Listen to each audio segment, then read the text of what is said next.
Certo, vamos desempacotar isso. Nossa imersão de hoje foca num estudo de caso que é, simplesmente fascinante. Sim, é um daqueles casos que chamam muita atenção, né? Exato. A gente pegou a transcrição de um vídeo de um criador de conteúdo chamado Kelvin. Ele conta como conseguiu 5.000 inscritos no YouTube em apenas um mês. E o detalhe é que ele fez isso depois de meses acumulando fracassos, né? Ele lutou muito só para tentar chegar nos 1.000. Pois é, e a nossa missão aqui não é só ficar falando de algoritmo ou de números vazios. A gente quer, desvendar a psicologia real por trás disso. Como alguém quebra esse código do crescimento rápido usando motivação e matemática básica. Porque a internet tá cheia de conselho vago, sabe? Aquela coisa de faça com amor que o resultado vem. Nossa, sim, o famoso bilhete de loteria. Mas o material do Kelvin é o oposto disso. É um passo a passo incrivelmente metódico. Ele meio que transforma o caos em ciência. E, bom, antes de a gente mergulhar de cabeça, cabe um aviso super importante de imparcialidade para quem está acompanhando a gente. Bem lembrado. A nossa fonte usa alguns exemplos meio polêmicos para ilustrar os pontos dele. Coisas envolvendo visões críticas sobre a faculdade e até interpretações sobre religião. Temas que sempre dão o que falar, né? Exatamente. Então, só para deixar claro, o nosso objetivo aqui é puramente dissecar a estratégia de comunicação. A gente não está aqui para concordar ou discordar dessas visões em si. O foco é só a arquitetura do argumento. Perfeito. É como a gente olhar para a engenharia de uma ponte sem se importar com quais cidades ela liga. E, o mais interessante é que ele não começa falando de edição ou roteiro. Ele fala do porquê. O porquê inabalável. Porque se a pessoa não tem isso, ela vai desistir na fase em que os vídeos inevitavelmente flopam, né? Com certeza. E ele traz um conceito que eu achei cirúrgico. Ele chama de o tripé da vida moderna.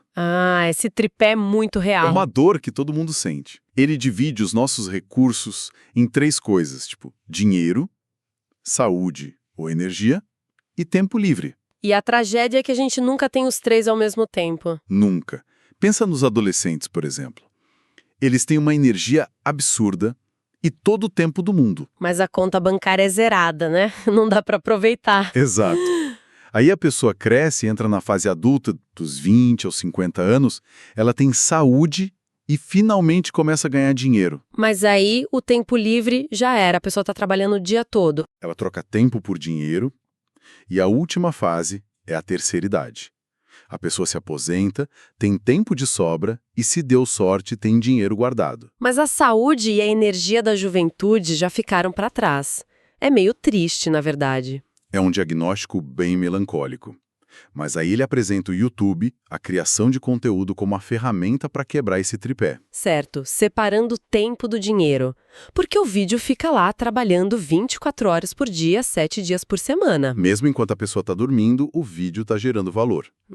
Olha, eu confesso que eu tenho que dar um passo atrás aqui. Isso soa quase como aquele mito da renda passiva perfeita, sabe? Entendo total seu ponto. Aquela coisa de trabalho enquanto eles dormem. A fonte não estaria subestimando aquele esforço colossal do começo? Essa é a grande armadilha. Mas ele não subestima, não. Na verdade, ele usa a analogia de andar de bicicleta para explicar isso. Andar de bicicleta? Como assim? Pensa em tentar colocar uma bicicleta pesada em movimento. No começo, o primeiro impulso exige muita força. Parece que você está fazendo um esforço enorme para andar meio metro. Sim. As pernas queimam e a bicicleta mal sai do lugar. Exato. Essa é a fase inicial de um canal. É energia pura, paciência e disciplina pesada. Mas, uma vez que a roda engrena e ganha momento, o atrito cai. Você entra numa velocidade de cruzeiro. Isso. E o esforço cai para, 10%. É por isso que seu porquê tem que ser muito forte. Para quem nos escuta e está querendo começar algo, é essa revolta contra o tripé que te mantém pedalando na fase pesada. Faz todo sentido. Certo, então a pessoa tem o porquê e está pedalando, mas o que ela vai entregar para o público? Porque não adianta pedalar para o lado errado. Exatamente. Aí entra o primeiro passo técnico que ele ensina, que é a perspectiva única. E detalhe, ele deixa bem claro que não é para fazer clickbait vazio. Longe disso. Clickbait quebra a confiança. A perspectiva única é sobre enxergar o que ninguém mais está mostrando naquele nicho. Dá aquele exemplo da faculdade que ele menciona, acho que ilustra perfeitamente. É um ótimo exemplo. Antigamente, a regra de ouro da sociedade era: você tem que fazer faculdade para ser alguém. Era inquestionável, né? Sim. Aí, os primeiros criadores que chegaram na internet dizendo: olha, faculdade é perda de tempo e dinheiro, eles explodiram.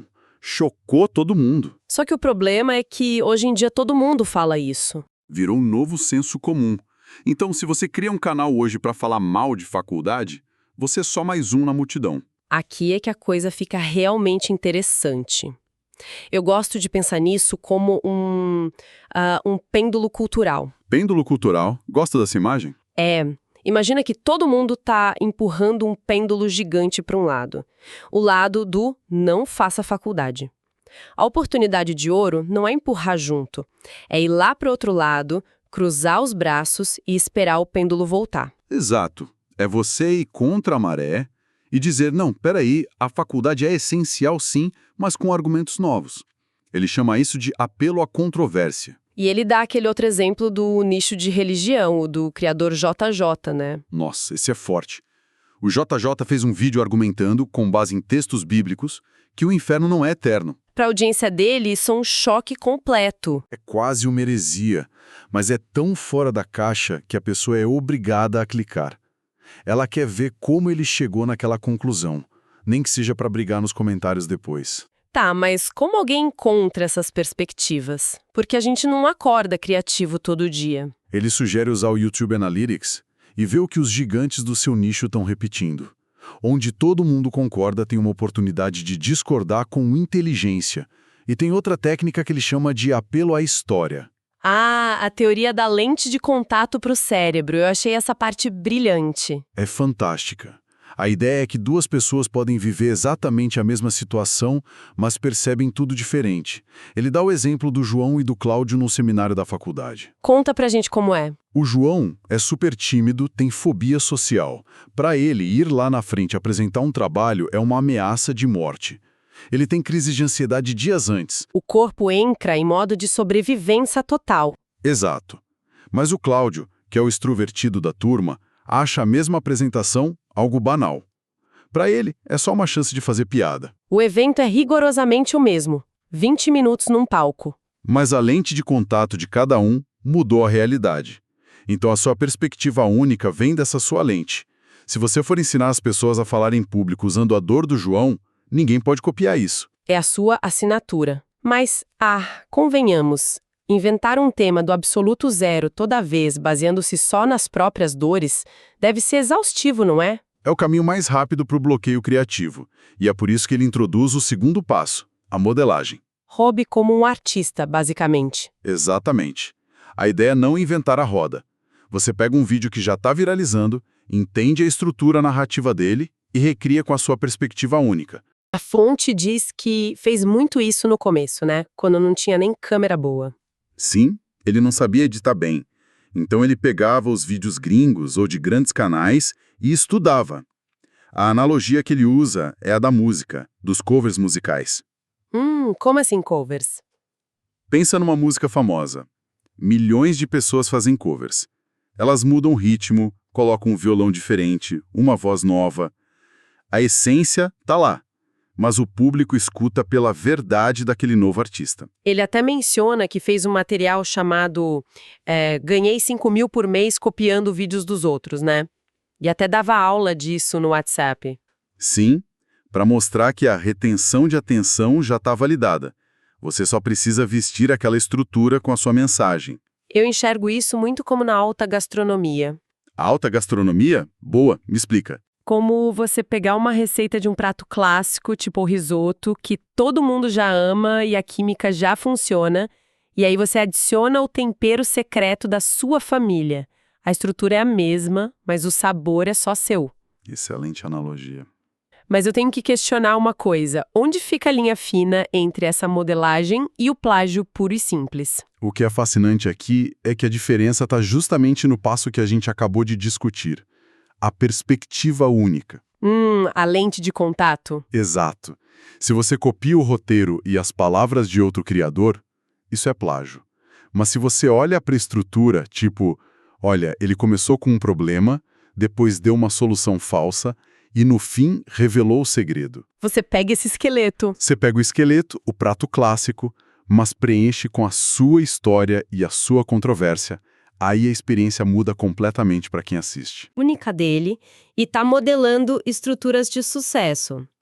O que falta? Falta o motor, a frequência. E aqui ele entra numa matemática que pode assustar muita gente. A famosa equação de sucesso dele.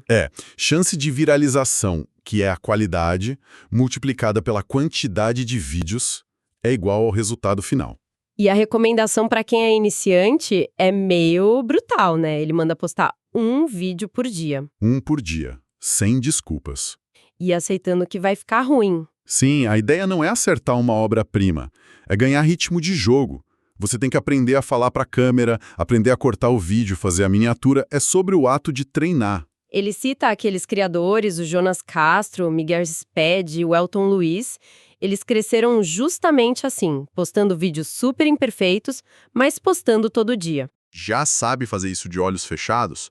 A matemática inverte. Foca na qualidade. Um vídeo incrível por semana, né? Exato.